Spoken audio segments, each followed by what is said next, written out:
News वाले अब news में शक्तिमान और एलियन को अलग अलग करके दिखाने लगते हैं।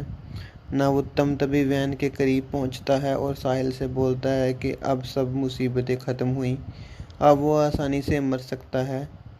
साहिल बोलता है कि नहीं मेरे दोस्त, जब तक सामने वाले के इरादे ना पता हों तुम खामोश होकर देखते रहो, पर सामना करने की सोच को मत छोड़ो।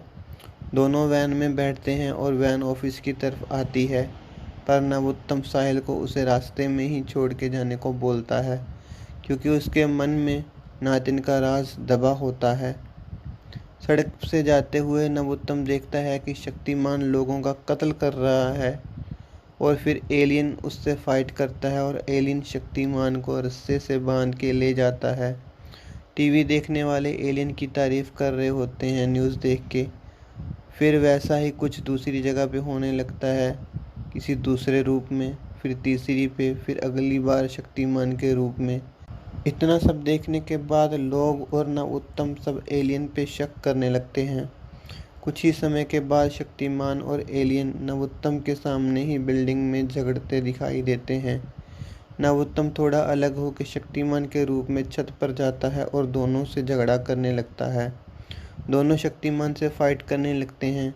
देखने वाले सब उलझे होते हैं दो शक्तिमान को एक साथ देख के। तभी एक शक्तिशाली वार के साथ शक्तिमान दूसरे शक्तिमान को छत से नीचे गिरा देता है और वह धुआं बन के ऊपर जाने लगता है। ये सबको साफ हो जाता है कि ये सब एलियन और उस दरिंदे का ही खेल है। थोड़ी देर के बाद जब एलियन थकने लगता है तो शक्तिमान उस पे दरिंदे शक्तिमान को फेंकता है, जिससे एलियन उसी पे गुस्सा करने लगता है और उनका झूठा खेल वहीं सिमट जाता है। शक्तिमान इससे पहले कि फिर हमला करे उसे नीचे साहिल के साथ नातिन दिखाई देती है अपनी गाड़ी से रिपोर्टिंग करते हुए, और वो उसे देख चौंक जाता है। दरिंदा अपने असली रूप में उस पर हमला करता है और शक्तिमान गिरते हुए ही उड़ के वहाँ से निकल जाता है। दरिंदा छत से एलियन को लेकर धुआं बन जाता है। उधर शक्तिमान उड़ते हुए अपना संतुलन खोने लगता है और किसी छत पे गिरता है। अब शक्तिमान का मन ये बात मान चुका होता है कि भले ही वो जल्दी मर जाए इन शक्तियों के कारण, पर उसे शहर की हिफाजत के लिए आखिरी सांस तक लड़ना होगा। वो अपने हाथों की ओर देखता है और उसमें एलिमेंट्स के निशान, जो बेहद कम दिखाई देते हैं, के ऊपर से एक चमक गुजरती दिखाई देती है। शक्तिमान दोबारा खुद को तैयार करता है, शहर का चक्कर लगाता है और उनको ढूंढने के लिए। लैब में दोनों अपने प्लान के टूटने का मातम मनाते हैं और तभी साइंटिस्ट को एसिड याद आता है और वो हंसते हुए एक माइक जैसे गैजेट को पावर से कनेक्ट करता है और सैटेलाइट से शक्तिमान को ट्रैक करता है। वो उस माइक वाले गैजेट में बोलता है कि गिर जाओ। शक्तिमान अपना संतुलन खो देता है और नीचे गिरने लगता है। वो सड़क के किनारे पे खड़ी गाड़ी पे गिरता है लोगों के बीच और फिर गाड़ी तोड़ने लगता है। फिर गाड़ी को अपने हाथों पे उठाता है और आ रही बस की तरफ फेंकता है। लोग डर के कारण उससे दूर भागने लगते हैं। इतना करने के बाद शक्तिमान खुद पे काबू करने की कोशिश करता है और साइंटिस्ट बोलता है कि तोड़ो गाड़ी को। शक्तिमान के आंसू बाहर आते हैं, पर वो गाड़ी तोड़ रहा होता है। कुछ ही समय में ये न्यूज़ साहिल और नातिन के पास पहुंचती है। वो दोनों उसी जगह जाते हैं। साहिल वहां पहुंच लोगों को उससे दूर डर में देख उसके करीब जाता है।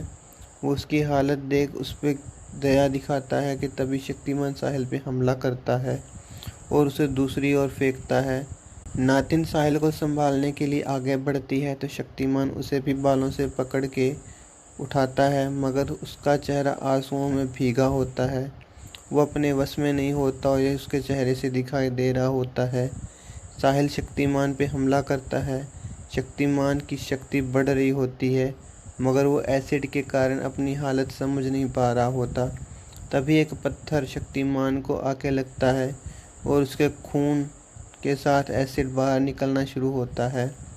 साइंटिस्ट फिर माइक में पीटने को बोलता है, पर इस बार शक्तिमान अपने शरीर के अंदर एसिड की हलचल को महसूस करता है। वो ज़ोर से गुर्राता है, जिससे लोग डर के पीछे छुपने लगते हैं और कहीं से एक और पत्थर लगता है। शक्तिमान उस ओर देखता है और हाँ में सर हिलाते हुए बैठने लगता है। पत्थर उस पर बरस रहे होते हैं। शक्तिमान ध्यान लगा के अपने शरीर से वो एसिड दबाव बना के बाहर निकाल रहा होता है।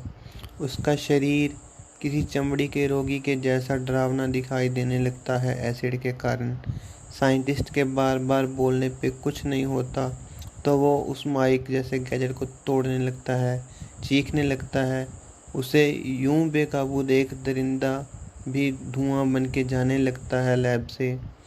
सड़क पे अब एसिड शक्तिमान के चारों ओर बिखर चुका होता है। उसकी आंखें बंद होती हैं। पत्थर फेंकने वाली लड़की उसके करीब आती है और सारे बिखरे एसिड को अपनी उंगली से छूकर वहां से गायब कर देती है। शक्तिमान उसे देखता है और बोलता है कि वो था क्या। वो कुछ नहीं बोलती और जाने लगती है। साहिल को नातिन गाड़ी में बिठा के अस्पताल ले जाने जाती है, पर शक्तिमान उसके करीब जाता है। वो साहिल की हालत को देख बेहद शर्मिंदगी महसूस करता है और साहिल उसे देख हल्की मुस्कुराहट दे रहा होता है। नातिन बोलती है, दूर हो जाओ, हम अपना ध्यान रख सकते हैं। शक्तिमान दूर होते हुए साहिल के पैरों की तरफ से नातिन की मदद करता है साहिल को गाड़ी में बिठाने के लिए। गाड़ी आगे जाकर ट्रैफिक में फंस जाती है और अभी अस्पताल दूर होता है। फिर गाड़ी आगे बढ़ने लगती है। नातिन देखती है कि उसके कंट्रोल करने पे भी गाड़ी उसे कंट्रोल नहीं हो रही। उसका सर चकराता है क्योंकि शक्तिमान उसकी गाड़ी को हवा में उठा के अस्पताल की तरफ ले जा रहा होता है। अस्पताल में गाड़ी को उतार शक्तिमान अस्पताल की छत पे जाता है। वो वहाँ बीते दिन और रात के बारे में सोच रहा होता है कि कैसे वो खुद से विश्वास खो चुका था और एक खिलौना बन गया था। उसने कैसे माया जाल में फंस के नातिन वाली सच्चाई डर के कारण छुपाई और अंदर से घुटने लगा था। उसने जो किया बीते दिनों, उसके लिए उसने माफ़ी मांगी खुद से ही और फिर आंखें बंद करके बोलने लगा कि मैं तुमसे भी माफ़ी मांगता हूँ। अगर तुम सुन पा रहे हो तो मुझे माफ़ करना। आवाज़ आती है कि मैंने तुम्हें माफ़ किया क्योंकि तब तुम्हें तुम्ही से किसी ने छीन लिया था।